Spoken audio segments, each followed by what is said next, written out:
नमस्कार साथियों, स्वागत है आप सभी का एक और नई वीडियो में। साथियों, आज की इस वीडियो में हम बात करने वाले इंडियन नेवी के एक और नए वीडियो के बारे में। साथियों, जैसे कि हमने पहले वीडियो में बताया था कि इसमें ये किस चीज़ की भर्ती निकली है, इसमें कितनी पोस्ट है और कौन कौन इसका अप्लाई कर सकते हैं। आज फिर से मैं 3 पॉइंट लेके आई हूँ जो नोटिफिकेशन को आगे बढ़ाएंगे और इसकी सारी डिटेल्स के बारे में 3 पॉइंट्स के बारे में चर्चा करने वाली है।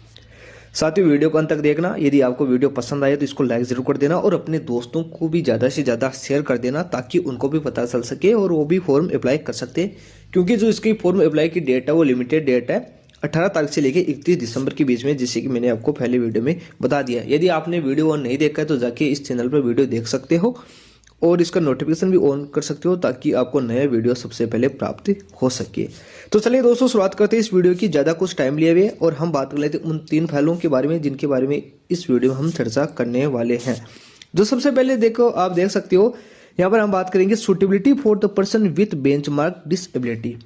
जैसे कि मैंने पहले वीडियो में बताया था कि विकलांग व्यक्ति भी इसको फॉर्म अप्लाई कर सकते हैं। उसी की कैटेगरी के अनुसार कौन कौन से व्यक्ति है जो डिसेबिलिटी है फिर भी वो उसका फॉर्म अप्लाई कर सकते हैं। अलग अलग पोस्ट के बारे में अलग अलग दिया गया है। मैं इसका शॉर्ट में चर्चा करूंगा और फिर आप इस नोटिफिकेशन को पढ़ के भी आसानी से समझ सकते हो।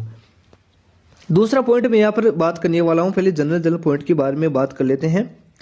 दूसरा पॉइंट यहाँ पर हमारा होगा एज लिमिट के बारे में, कौन कौन सी कैटेगरी की अलग अलग एज लिमिट है। और थर्ड पॉइंट होने वाला है जो कि हमारा होने वाला एसेंशियली क्वालिफिकेशन के बारे में, कौन इस फॉर्म को अप्लाई करने के लिए किसको कौन कौन सी क्वालिफिकेशन की आवश्यकता रहेगी। तो चलिए दोस्तों, शुरुआत करते हैं एक एक पॉइंट की विस्तार से चर्चा करने की।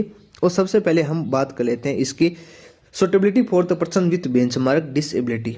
यहाँ पर बोला गया है कि as identified by ministry of social justice and empowerment M dated January 2021 and dated 24 August 2022 candidates belonging to the following medical categories in the integrated against each post में अप्लाई अकॉर्डिंगली। मतलब कौन कौन से कैंडिडेट है जो अलग अलग post के लिए अप्लाई कर सकते हैं जो कि मेडिकली कैटेगरीज एज इंडिकेटेड है। तो यहाँ पर बोला गया चार्ज मैन एम्यूनिशन वर्कशॉप है जो गोला बारूद है, उनके लिए अलग अलग कैटेगरी बनाई गई BLV DHH, जो इनके शॉर्ट फॉर्म में दिया गया है। जो फुल फॉर्म है वो नीचे आपको मैं बता दूंगा और नोटिफिकेशन भी आप आसानी से देख सकते हो और समझ सकते हो। और जिनके यहाँ पर है ये कैटेगरी वो उनको सबको पता भी होगा कि B का मतलब क्या मतलब है और LV का क्या मतलब है, DHH का क्या मतलब, वो सभी मुझे पता है, सब जानते होंगे। बाद में लगे इनके लिए फिजिकल रिक्वायरमेंट्स की क्या आवश्यकता होगी। ST WBN RW SC HC MF इनकी कैटेगरी में होना आवश्यक है।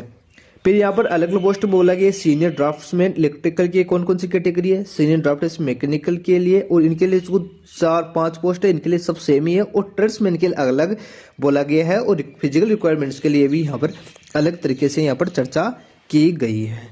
ठीक है। फिर यहाँ पर एक इंपॉर्टेंट नोटिस इन्होंने बोला है कि यदि जब भी आप इसका अप्लाई करना चाहते हो फॉर्म, तो आपके पास में जो प्रमाणित सर्टिफिकेट होना आवश्यक है, उसके बाद में ही आप इसका फॉर्म अप्लाई कर सकते हो। और जो आप फॉर्म अप्लाई करोगे तो आपकी इसकी स्कैन फोटो भी इसकी आवश्यकता होगी, जैसे कि नीचे यहाँ पर बताया गया है।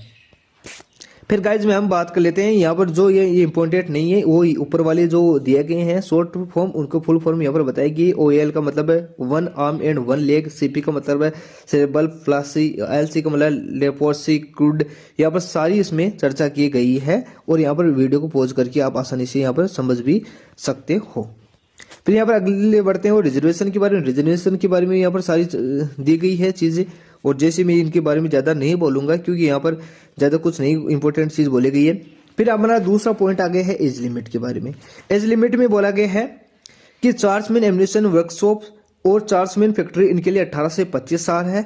और जिसके मैं पहले भी इस वीडियो के बारे में शॉर्ट में इसकी चीज़ के बारे में चर्चा कर चुका था। और 18 से 25 और 18 से 27 के बीच में इसकी एज लिमिट है, वो सारी पोस्ट के लिए यहाँ पर अलग अलग तरीके से बताई गई है। फिर यहाँ पर बोला कि एसेंशियली क्वालिफिकेशंस। गाइस ये बहुत इंपॉर्टेंट यहाँ पर जो पॉइंट है वह है होने वाला कि कौन कौन से व्यक्ति इसका फॉर्म अप्लाई कर सकते हैं। मैं यहाँ पर आपको बताने वाला हूँ।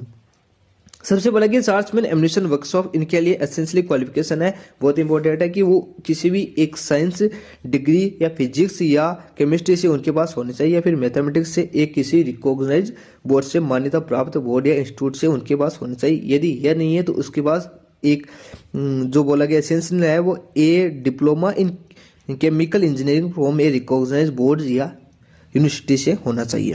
फिर चार्ट्समैन फैक्ट्री के लिए यहाँ पर बोला गया वो सेम ही पैटर्न है, ऊपर वाला इन दोनों में सेम ही, ठीक है। फिर नीचे थर्ड यहाँ पर बात करें सीनियर ड्राफ्ट्समैन इलेक्ट्रिकली, इनके लिए 3 पॉइंट अलग अलग पॉइंट दिए गए कि मेडिकल पास 10th क्लास होना जरूरी है, या उसके पास किसी equivalent from a recognise institute या बोर्ड से 10th पास होना जरूरी है। बाद में 2 ईयर डिप्लोमा होना चाहिए, certificate in the draftsmanship from industrial training institute for equivalent recognise institute, यहाँ पर यह चीज़ इंपॉर्टेंट चीज़ बोला गई है। और यहाँ पर नीचे भी यहाँ पर 3 साल का एक्सपीरियंस चाहिए किसी ड्राइविंग डिजाइन में office in the field of electrical या मैकेनिकल इंजीनियरिंग के अंदर। फिर डिजायरेबल है जो एक्स्ट्रा क्या चीज़ें हैं वो यहाँ पर दी गई है। और फिर यहाँ पर जो नीचे आ रही है सीनियर ड्राफ्ट्समैन के लिए, उनके लिए है कि 10th क्लास पास होना चाहिए, वो सेम ही है, दोनों में सेम ही है, ऊपर वाले में और नीचे वाले में इनमें भी सेम है। और फिर इसमें भी वही सेम की सेम चीज़ें जो इसी के ऊपर यहाँ पर बताई गई है। और नीचे सीनियर ड्राफ्ट्समैन आर्मामेंट है, इनके लिए भी सेम ही चीज़ यहाँ पर बताई गई है। फिर यहाँ पर आ जाता है यहाँ पर ड्राफ्ट्समैन, इनके लिए भी सेम ही चीज़ है। और फिर ट्रेड्समैन है, इनके लिए एक अलग चीज़ यहाँ पर बताई गई है, जिसे मैं बता देता हूँ कि 10th standard pass from a recognized board या यूनिवर्सिटी 10वीं क्लास पास होना जरूरी है। और उसी के साथ उनके पास एक ITI का डिप्लोमा होना जरूरी है, इंडस्ट्रियल ट्रेनिंग इंस्टीट्यूट ITI का डिप्लोमा होना जरूरी है। वो अलग अलग इनके ट्रेड्स है और ट्रेड्स की सारी लिस्ट है जो कि इस नोटिफिकेशन में नीचे दी गई है।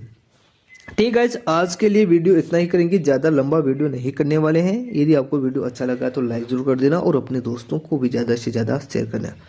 Okay, thank you, bye, take care.